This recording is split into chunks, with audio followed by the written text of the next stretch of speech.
Olá, sejam muito bem-vindos a mais um podcast Segredos de Justiça, onde o mundo jurídico vira resenha. Antes de começar, vamos lembrar que a OCB Conecta Histórias e é o nosso parceiro aqui do podcast. E hoje não poderia deixar de ser uma pessoa que tem muita história para contar, mas tem muita mesmo, e é com uma grande honra recebê-la aqui, porque é uma referência do direito de família no estado do Espírito Santo, se não além do Espírito Santo. Seja muito, muito bem-vinda, doutora Flávia Brandão. Doutora Carla, muito obrigada. Estou super honrada de participar do seu podcast, eu tenho acompanhado. Os que passaram já estava com inveja, e estou muito feliz de estar aqui mesmo. Ai, que legal. Olha, você já estava na minha listinha já fazia tempo, mas a gente tem sempre agenda para cumprir, que é uma loucura, não é? Mas conta para mim. Então, a gente costuma aqui começar lá, por que escolheu o direito para a sua vida? Carla, na verdade, eu não escolhi o direito. Não? O direito me escolheu. Ah. É muito interessante, assim. A minha época ainda de colégio, o segundo grau tinha curso técnico obrigatório. Então, eu estudava no Sacré-Cœur, parte da manhã e parte da tarde. Eu fazia o curso técnico, não gostava de laboratório, não gostava de edificações, fui para fazer tradutor-intérprete. Então, eu sou técnica em tradutor-intérprete. É mesmo? E gostei muito, muito. Grego, latim, morfologia, linguística. Falei, me encontrei, vou fazer letras. Fui para o terceiro ano. No dia de fazer o vestibular, fomos em 4. Um amigo virou, você não vai fazer isso, você vai virar professora? Desde quando? Você vai fazer direito? Não sabia nem o que era direito, não sabia nem o que o advogado fazia. Minha família não tem advogado, não tinha referência, zero. Você vai fazer? Falei, tá, vou fazer. Botei direito como primeira opção, à época tinha que fazer segunda opção. Isso. Botei letras na segunda opção. Falei, não vou passar nisso mesmo, eu vou para letras como eu queria. Pois então, passei muito bem a minha época, muitíssimo bem. Comecei. E descobri que realmente o direito me escolheu. Eu gostei, fiz letras, não abandonei a ideia, eu fiz letras. Junto? Fiz junto. Não abandonei essa ideia, mas não era o meu caminho. O meu caminho realmente era estar onde eu estou. Então, não fui eu quem escolheu, foi o direito que me escolheu. Olha, e esse amigo, inclusive, não fez, não passou. Ele é sucesso em outra área completamente diferente e não fez o direito, ficou para mim. Olha, que legal, que história bonita. Né? Começou assim. E ninguém, como assim, você foi para fazer letras? Pois é, cheguei ao direito assim. Mas tenho certeza que letras também te auxiliam muito no direito. Muito, muito. Faz toda a diferença, né? O português faz toda a diferença. Embora tem gente hoje que está relativizando muito o português, não é? Na verdade, relativiza de sempre, né? Porque a nossa língua realmente é complicada. Não é fácil, ela não é simples, eu tive um professor na faculdade que é muito interessante. Depois que a gente ouve, a gente vê que é verdade. A gente encurta, Como que a gente fala licença? Ninguém fala licença. Esse foi o grande exemplo da sala de aula, isso há 35 anos atrás. Você sabe o que a pessoa está falando. Então, assim, a gente aprender a ouvir, a gente aprender a língua, é muito bom, bom. A língua é muito bonita. Porque nós falamos errado demais. Demais. Muito. E a língua portuguesa, ela é muito rica, né? Muito bonita. Eu gosto muito, eu gosto. Aliás, eu gosto, de maneira geral, eu gosto de línguas, né? Eu acho bem rico. Mas vamos lá. Quando você se formou, não tinham muitas mulheres, assim, referências, nem muitas mulheres atuantes no direito. Não. A minha turma, inclusive, foi uma turma excepcional. A minha época era seriado, não era anual. Então, a gente podia estar em qualquer turma e formar em em qualquer turma. Eu não formei em 5 anos, eu formei em 4. Olha! Porque a gente podia acumular, podia fazer de manhã e à noite. Eu fiz de manhã e à noite, eu Olha, acabei que formando em legal. 4. E a minha turma foi muito excepcional. Da minha turma, eu acho que só eu sou advogada. A grande parte da turma já estava no judiciário, ou não seguiu, né, carreira. Alguns foram, tem delegado, tem promotor, mas tem muito serventuário, sabe? Aham. Porque foi uma época, eu acredito, que era muito voltada mesmo para concurso, né? Muito. 1987, nós estamos falando em 1987, quando eu me formei. E minha turma nós éramos 30, ou seja, pouquíssimos alunos. Mulher, na minha turma, nós éramos, mas para a advocacia vim eu, e aí na advocacia, pouquíssimas, eu, uma menina, tinha como referência Rafaela Damasio, tinha Gladys Bitran, Márcia, e conheci, logo em seguida que me formei, eu conheci Ivone Villanova, que veio a ser, na verdade, quem me ensinou o caminho dessa minha pauta de mulheres, porque logo que me formei, eu fui para a OAB participar de uma comissão de combate à violência infantil. É mesmo? E conheci Ivone, que me colocou na comissão da mulher, logo que ela foi constituída na OAB. E aí eu aprendi a ser mulher, a me portar como mulher, a defender como mulher, e uma menina no meio dos homens. Foi muito importante, foi muito importante. Essa comissão realmente foi muito importante para mim, como é Ivone Villanova. Ela é muito importante para mim até hoje. Eu peço bênção a ela para muita coisa. Não, e só referências de mulheres fortes, né? São grandes advogadas. Grandes advogadas. Advogadas. Muito legal. E como é que foi? Depois a gente volta para essa sua história dentro da ordem, porque pelo visto você tem uma história de convívio muito grande com a ordem. Eu cheguei na ordem, participando desta comissão. Sim. E a época... Vamos falar agora ou vamos voltar? Vamos lá. Tá bom, vamos falar Aqui é bate-papo, tá, Flávia. Aqui a gente vai contando, vai lembrando das coisas. Eu me considero verdadeiramente uma mulher de ordem, né? 88, eu fui para a comissão, e a época, não sei se você lembra... Eu lembro porque tenho essa referência e não tem 2, 3 meses eu ouvi de novo. Em Altamira, no Pará, estavam castrando crianças. Ato de violência, uma coisa horrorosa.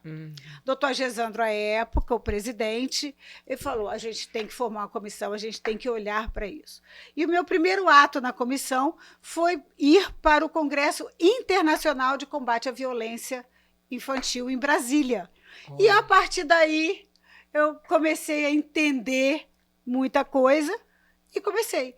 Aí de membro de comissão eu fui ser suplente, de suplente passei a titular, de titular saiu um período por problema de saúde, foi a época de Dr. Genelhu, inclusive ele fala nisso até hoje, eu não pude estar na ordem por um problema de saúde, eu tinha que me cuidar. Voltei, já fui vice, já fui secretária, já fui conselheira estadual, já fui conselheira federal. Eu passei por tudo, de membro de comissão sem tempo para ser, né, para fazer parte de conselho, a suplente, titular, vice, secretária e conselheira federal. Nossa, você conhece tudo, assim, do mecanismo da OAB, da política institucional. Da ordem, da política institucional, sim. Que legal! Foram quantas gestões? Quantos anos? De 87 até Dr. Genelhu. Saiu o Dr. Genelhu, veio Homero, a gestão de Homero, saiu Homero, veio Risque, e essa gestão agora que eu digo que eu estou num tempo sabático. Mas com toda certeza participando, mesmo que... Não, com certeza. E eu sempre digo, Carla, todo advogado devia conhecer a sua casa. Tem Precisa. obrigação de conhecer a sua casa. Porque ali é o nosso lugar. Ali é onde a gente pode efetivamente fazer por nós e pela classe. Exatamente. Né? Você não precisa ser nada, cargo, comissão, se você não quiser, mas você pode ter voz, você pode ter opinião, você procura quem está lá, participa, tem muita coisa e merece. Os jovens, principalmente, renovando ideias, eles merecem participar dessa ordem, que está mudando muito. Eu comecei com uma, hoje é outra, completamente diferente. Sim. A advocacia é outra. Nós já passamos de 1 milhão e não sei quantos de advogados, né, no nosso Brasil. Então, é claro que essa ordem é outra. Eu estava, quando puseram a bomba na casa antiga da ordem, eu estava na reunião, quase morri. Tinha um filho de 8 meses na época, meu filho tinha 8 meses, eu só pensava no meu filho. Ou seja, vivi muitos bons recebemos momentos. Aqui doutora Anabela, doutor Varela, que todos participaram desse evento. E Varela, inclusive, durante muito tempo, teve que andar protegido, porque Varela foi literalmente ameaçado, ele e a família dele. Nossa. Nós somos dessa época. De um combate, assim, fervoroso, né? E como é que foi abrir o seu primeiro escritório? Seus primeiros clientes, sua primeira audiência. Estou falando, tudo é por acaso, tá? Tudo é por acaso. Pelo visto, as coisas acontecem, né? Eu falo que quando a gente emana positividade, as coisas abrem na medida que tem que ser. Exatamente. Eu me formei no dia da minha formatura, eu ganhei de presente a chave do escritório de um amigo, que é amigo até hoje, e ele era criminalista. Fiquei com ele 8 meses. Mas eu descobri que não era. Não sabia nem se gostava ou não gostava. Já tinha uma tendência para o direito de família, mas não gostei. Uma experiência horrível. A primeira vez que eu fui a uma delegacia com um rapaz novo, chega a família batendo no rapaz, eu fiquei muito impactada. Não gostei. Eu fui a um presídio, eu não gostei. Não gostei. Eu digo que estudar o direito penal é maravilhoso. É fantástico. A criminologia é fantástica. Mas não era para mim. Saí, fui trabalhar com uma pessoa, fiquei nesse escritório, muito crua, porque na faculdade saí sabendo nada. Você chegou a fazer estágio na faculdade? Eu fiz estágio na Defensoria Pública e em um escritório. Sabia quase nada. Fui para esse escritório. Quando eu comecei a respirar, ele passou para um concurso de juiz fora do nosso estado, foi embora, e aí? Foi embora. E aí, com cara e coragem. Aí sim o escritório, eu segui. E sozinha, eu não quis estar com ninguém, algumas pessoas até queriam, e aí eu fui com a cara e coragem. Então, na verdade, eu segui num escritório que o dono foi embora. Os clientes, alguns ficaram, mas eu não era advogada de ninguém. Eu trabalhava para, né? Alguns clientes ficaram, outros clientes não ficaram, e aí eu comecei. Olha, que bacana. Foi assim. Que bacana. E sua primeira audiência, você lembra dela? Muito bem, muito bem. Foi uma audiência trabalhista. Trabalhista? Trabalhista. Quase morri, porque me preparei, mas o medo é maior, né? A insegurança, o medo. Você pode lembrar, mas eu tive uma dor de barriga tão grande, não esqueço disso, acho que eu nunca tive na vida. Literalmente, uma dor de barriga, aquela cólica que vai rasgando. Eu passava a audiência inteira me segurando. Sentei e levantei, porque não teve quase nada da audiência. Eu aprendi que a audiência também começa e acaba em 10 minutos, eu com aquela dor horrorosa. Minha primeira audiência não aconteceu. Olha só! Não, mas a primeira audiência... A gente não esquece, não. Não esquece. Não esquece mesmo. E você hoje é uma referência em direito de família. Como é que o direito de família chegou ou foi naturalmente chegando? Não foi natural, não. Carla, desde a faculdade. Quando a gente passa pelas matérias, a gente vai se identificando. O direito de família, me identifiquei desde a faculdade. Eu saí da faculdade já com a ideia, eu quero isso para mim. E eu sempre acreditei na especialização, sempre. Eu acho que em toda área você pode fazer o que você quiser, mas seja bom em uma coisa, porque ali é que está, né, o seu lugar. Só que para começar assim é muito difícil. Passei, né, 5 anos com o Luciano. Luciano fazia alguma coisa de direito de família, mas não era. Ele também gostava, mas não era a especialidade. E eu fui estudando, eu fui me aprofundando, eu cada vez mais, querendo cada vez mais, mas eu acho que eu já tinha 10 anos de formada quando eu falei, chega, daqui para frente ou é ou não é. Não faço mais nada que não seja direito de família. Então, assim, eu primeiro, porque com 5 anos eu não era nada. Né? Não era nada. Os 5 depois é quando eu vim mesmo para a advocacia. E aí, acho que não chegou a 10, talvez uns 8 anos, foi que eu falei, a partir de agora eu sou familiarista. Eu não quero mais, é direito e sucessões.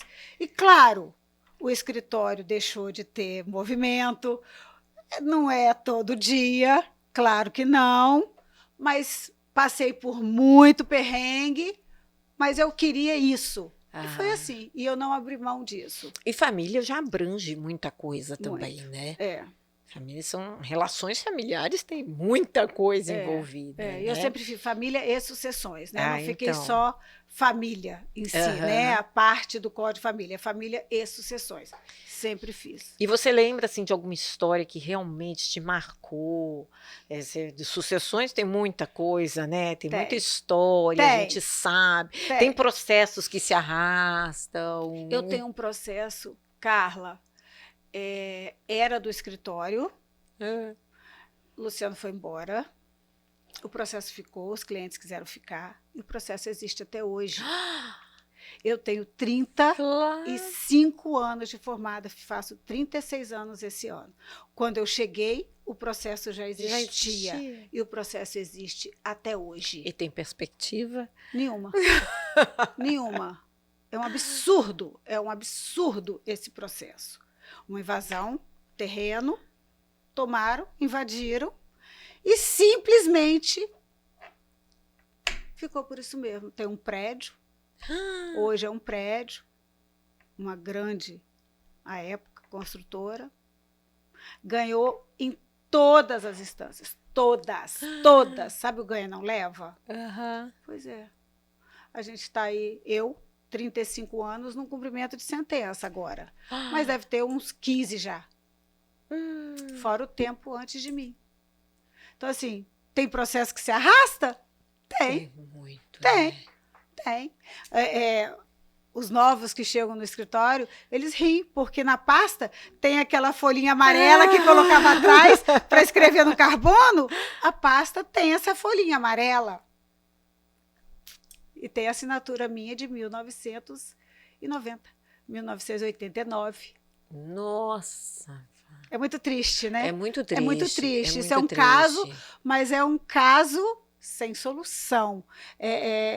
O que a justiça não consegue entregar, né, para o direito de uma pessoa.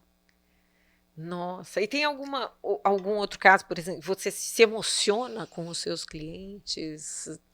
Me emociona. Porque família, né? Mas sabe o que eu mais gosto, Carla? O que eu mais gosto, verdadeiramente, que eu me emociono, é a adoção. Mesmo? Fazer processo de adoção.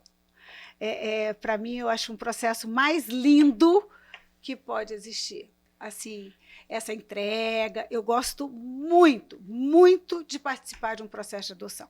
Isso me emociona. Tem algum caso assim que você te destacou mesmo, de destaque para você? Não. Todos eles são... Cada um é um, né? Cada um tem a sua particularidade. Tem. Cada um, uns com um pouco mais de percalço, outros com menos, mas cada um é um. E divórcios? A pandemia aumentou o número de divórcios ou não? Pós-pandemia, sim. Sério? Pós-pandemia, sim.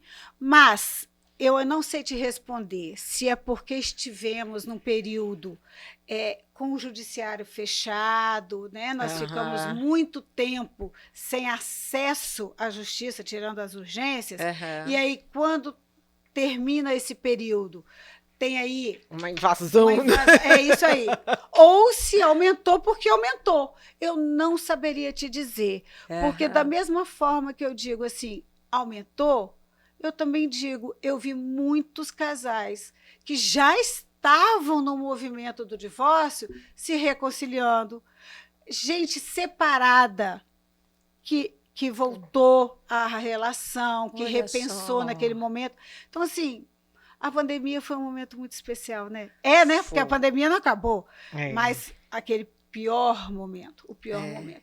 Então, eu realmente não sei te dizer. Trabalho mais? Talvez, mas talvez por ter ficado represado. Uma boa reflexão, porque o que a gente vê noticiado, porque a pandemia aumentou o número de separações, mas eu faço essa reflexão, porque o divórcio pelo divórcio, você não podia protocolar, você não tinha urgência, Aqui no nosso estado, nós ficamos 8 meses, que você podia fazer urgência, ok, mas divórcio pelo divórcio não é urgência. Nós tivemos um convidado que falou que a violência doméstica aumentou. É fato. É fato. A convivência dentro de casa, né? As mulheres com os seus agressores, as crianças e adolescentes com os agressores, é estatisticamente comprovado que aumentou, assustadoramente. E você já atendeu casos assim de violência mesmo? Já, de violência mesmo. Já. De parar no hospital até. Sim. Nossa, e potencializada pela pandemia. As pessoas se perderam um pouco, né? Alguns emocionalmente, outros porque passaram a beber mais, outros porque já tinha, né, a agressão como caminho de casa e passaram a conviver 24 horas durante muito bom tempo. Muito triste esse índice para nós mulheres. Agora conta uma coisa aqui. Como é que essa história de uma audiência que alguém falou, vamos para a parte da oralidade? Ai, nem me fale. Eu contei. Adoro contar isso. E eu adoro contar e gostaria que todo mundo realmente ouvisse. Para falar assim, puxa vida, isso acontece. Não foi só comigo. Eu fui fazer uma audiência em Iconha. Eu agradeço a esse juiz, até hoje ele já é aposentado. O Paulo Lupe, ele era advogado ele era juiz em Iconha. Fui para uma audiência, tudo direitinho, você vai fazer isso, você vai fazer aquilo. Todo passo a passo. Passo a passo. Mas ninguém me explicou, nunca me explicou que existe o quê? Alegação final. Só me diz assim, a hora que acabar, pede prazo para o memorial. Deixa exato. que eu resolvo. Tá bom. Eu sabia que ia ter memorial. E a alegação final? Chega, na hora, acabou, depoimento de testemunho, juiz. Doutores, faremos a alegação final? O advogado, lógico que sim, né, doutora? Eu falei, claro. O que eu pensei? Ele faz, eu vejo, e seja o que Deus quiser. Eu era a autora. Você começa. Aí, então tá bom, vamos fazer agora. O juiz ele fala assim, pois não? E você literalmente, você é outra advogada, eu aqui. Doutora, pode começar. Eu não sabia. Isso é questão de segundo, mas parece uma vida. Uma eternidade. Eu não sabia o que eu faria ali naquele momento, eu não sabia. E o doutor Paulo, acho que teve uma sensibilidade tão grande, que ele virou, doutora, a senhora vai reiterar todos os termos, não é isso? Exato, reitero todos os termos. Aquilo eu falei, meu Deus, o que é isso? O advogado da parte contrária, rindo, porque debochou muito, pediu, o senhor pode me dar o processo? Pegou. Vamos às alegações finais, tá, doutora? Levantou, foi para o lado de quem estava lá, né, na máquina, não era computador, na máquina, fez 20 minutos de alegação final. Eu não sabia se eu ria, se eu chorava, mas nunca mais eu deixei de saber o que é uma alegação final e que nós, vocês, principalmente jovens, temos que ir para uma audiência preparados para fazermos as nossas alegações, nem que seja reiterando tudo que existe nos autos. Exatamente. Nem que seja, mas que não seja pego de surpresa. Exato. Mas hoje também né, nas faculdades tem prática, tem, né? Minha época não é nada disso. A gente não treinava nada antes de chegar no mundo. A gente não treinava nada, eu não treinei nada. Era muito pouco, de fato, era muito. Prática muito, jurídica muito. era aula. Era aula. É verdade. Como se faz uma apelação no quadro. Não é você fazendo, era no quadro. Ensinando a fazer como se faz, imagina. Saía crua mesmo. É verdade. É verdade. E tinha assim, né? Quem teve a opção de ter um estágio que participasse mais, verdade. ainda saía com algum conhecimento. Mas Carla, eu não sei te dizer se na época, não sei você se teve essa experiência, mas à época os escritórios não abriam para a gente fazer peça, para a gente acompanhar. Era muito pouco. A gente era literalmente fora, né? Sobe e desce de ladeira, né? Exatamente. Andava com aqueles carrinhos, com aquelas fichinhas. Com as fichas, você levava, ia olhar andamento de processo. No máximo, entrar numa sala de juiz para pedir alguma coisa. Se o advogado era muito conhecido do juiz, e você tinha... eu vim aqui porque, né, doutor fulano pediu e tal. Fora disso, a gente não tinha. Não tinha essa experiência, não. Ou seja, fui criada no supapo da advocacia. Nossa, aprendendo com o juiz, ajudando de vez em quando. É isso, sem ter vergonha. Exato. Sem ter vergonha de perguntar o que é isso. Sem ter vergonha de chegar no cartório e falar, eu não sei, você pode me ajudar. É assim, entrar numa sala de audiência, sem audiência, lógico, conversar com o juiz. É isso aí. É assim que vai. É isso aí. Ai, que legal. E quais foram os casos assim, mais marcantes para você? Porque você correu, inclusive, interior, fazendo audiências, tem clientes pelo estado todo, e imagino que fora até, né? Tem. Mas assim, eu vou pontuar algumas coisas.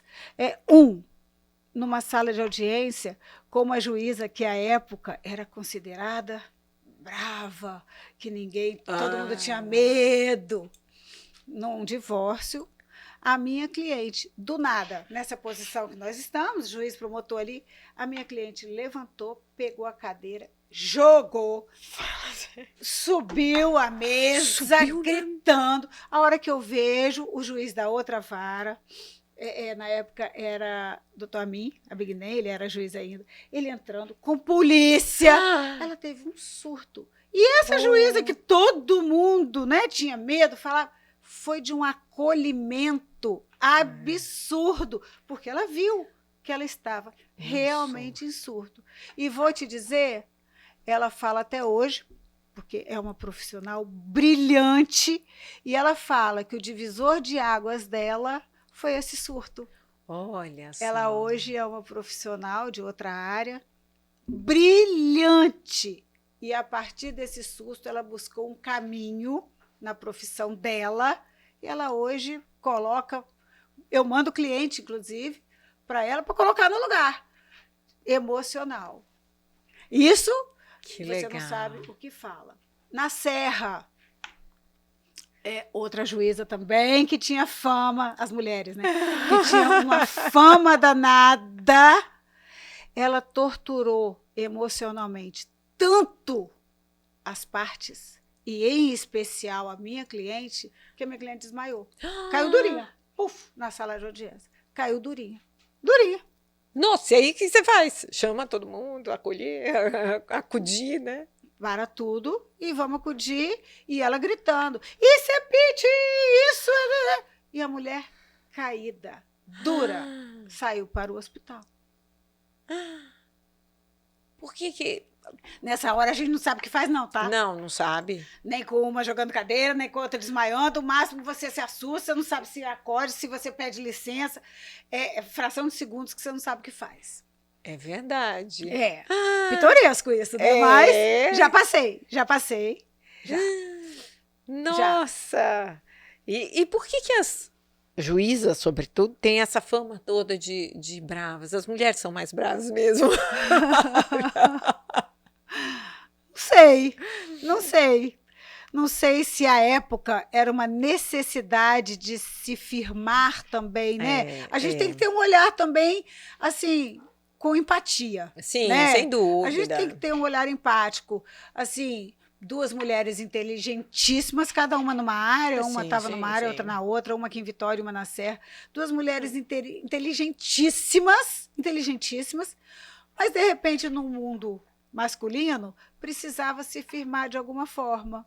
Não sei, não saberia dizer assim, porque as mulheres, porque também os homens, quando dão para ser difíceis, são imbatíveis, né? São imbatíveis, né? Não. Engrossa a voz, aumenta o pescoço, e você que fica ali, né, achando que eles mandam. O homem também é muito difícil. Também não é fácil. É o ser humano como um todo, né? É isso aí, cada um com a sua característica. Flávia, me fala, qual a sua maior alegria nessa área? Ser quem eu sou.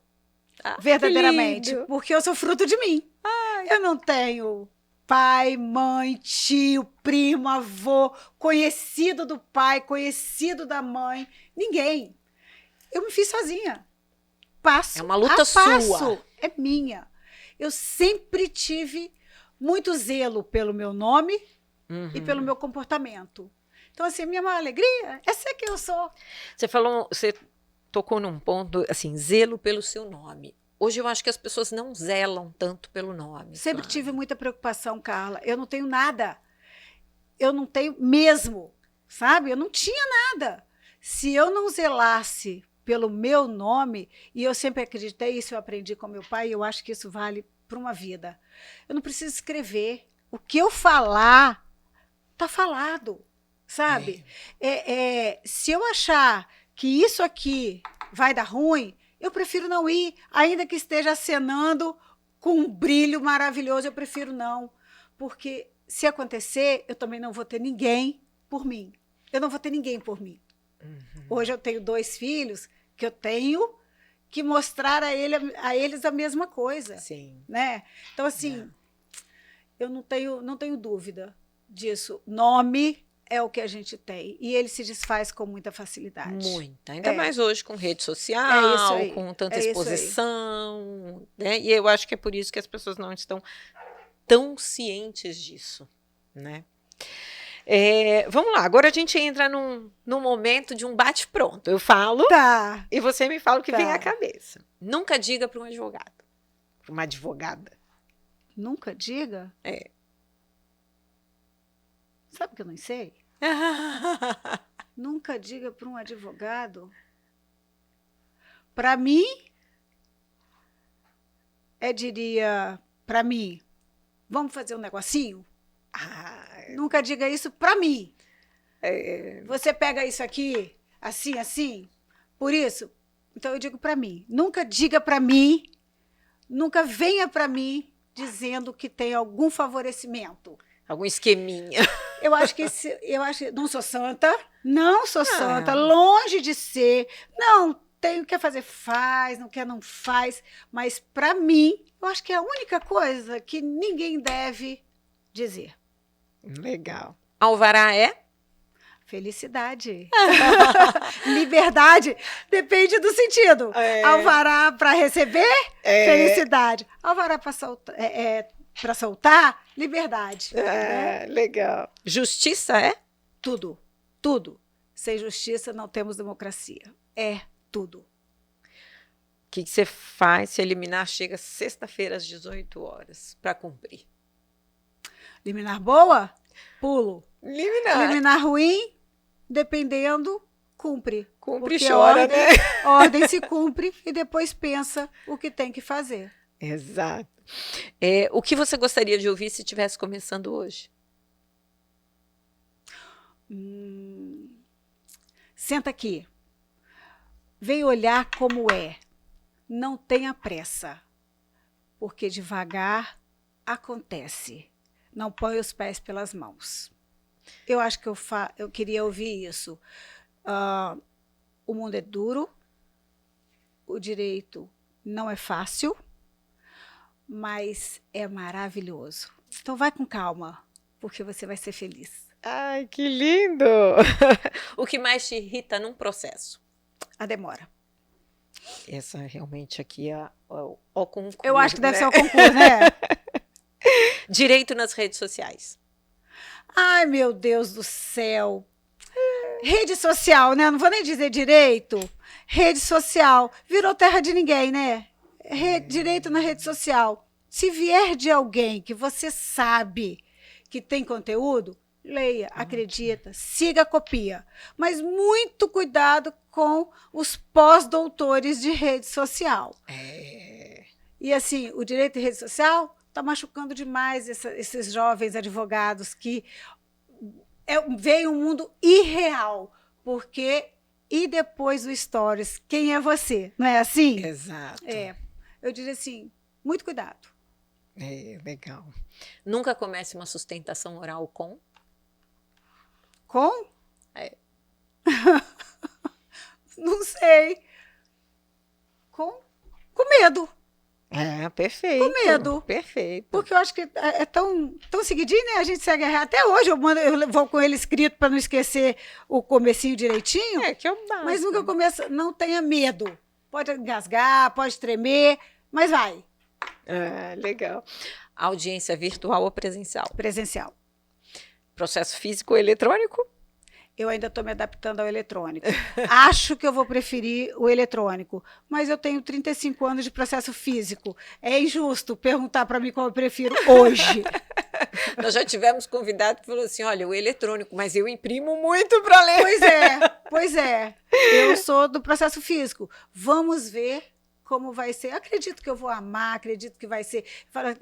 Daqui a um tempo eu falo assim, meu Deus, eu não sei como eu conseguia viver no processo físico. Tenho quase certeza que vai ser assim. Como a gente fala do computador. Gente, eu escrevia na máquina com carbono, tinha que apagar com borracha quando errava. Vai ser a mesma coisa. Uma experiência inesquecível. Inesquecível.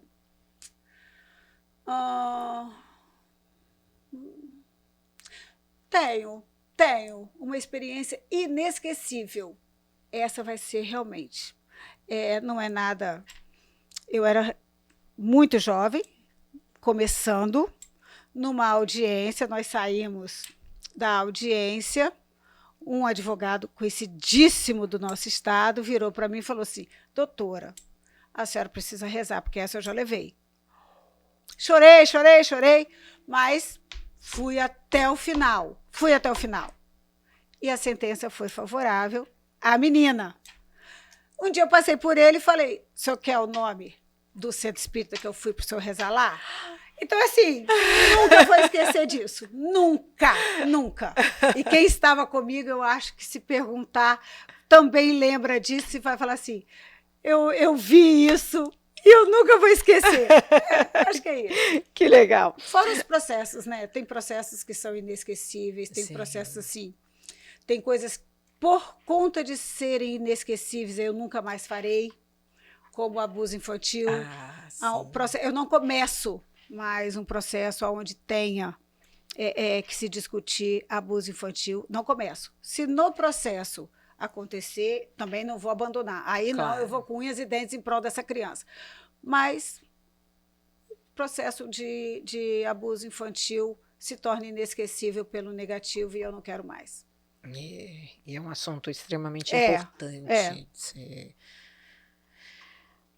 Essa eu acho que é fácil. Se não fosse advogada, seria? Então, seria professora de inglês, que nem falo mais. Mas eu acho que eu seria psicóloga. É mesmo? Talvez. Que bacana. Eu vejo que eu tenho uma boa escuta e eu tenho empatia. Talvez psicologia não seja nada disso, né? Na minha ilusão da psicologia, eu acho que eu seria psicóloga. Ai, que legal. Flávia, muito obrigada por Nossa, esse bate-papo. já passa muito rápido. Passa muito rápido. Olha, já fica Passa. convidada para vir novamente, para a gente bater mais papo, Eu vou contar adorar, mais vou histórias. adorar. Muito obrigada, passou rápido mesmo. Não, passou super rápido. Muito obrigada. Obrigada, Carla. E para vocês, não deixem de curtir, compartilhar. E se tiver uma boa história, comenta aqui. Até a próxima.